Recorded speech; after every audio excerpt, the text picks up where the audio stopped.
Welcome to the Banker Lamp. Please enjoy the video.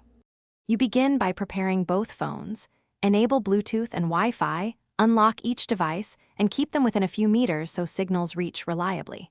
Once done, make one phone discoverable or open nearby share. This exposes a short-lived pairing request for security. You do this because Bluetooth pairing creates an encrypted link, while Wi-Fi improves speed for larger transfers. Make sure to close unrelated apps to avoid interference. Now, proceed to initiate the visible pairing list in Settings so the other phone can see it.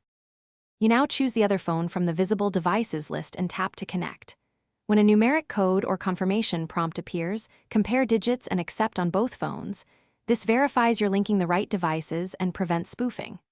Once paired, grant permissions, contacts, files, or media only as needed. If you plan to move large files, shift to Wi-Fi Direct or enable a temporary hotspot.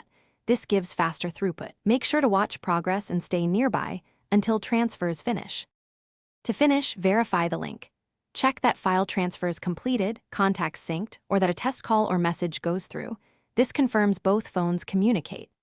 If something goes wrong, first toggle Bluetooth and Wi-Fi, then move phones closer. Once tried, restart both devices and reattempt pairing.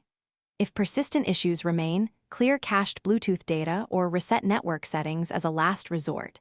This removes saved pairings, but usually solves stubborn faults. Remember to re-enable any permissions you intentionally disabled during the process. Thanks for watching. If this was helpful, leave a like and consider subscribing. See you next time.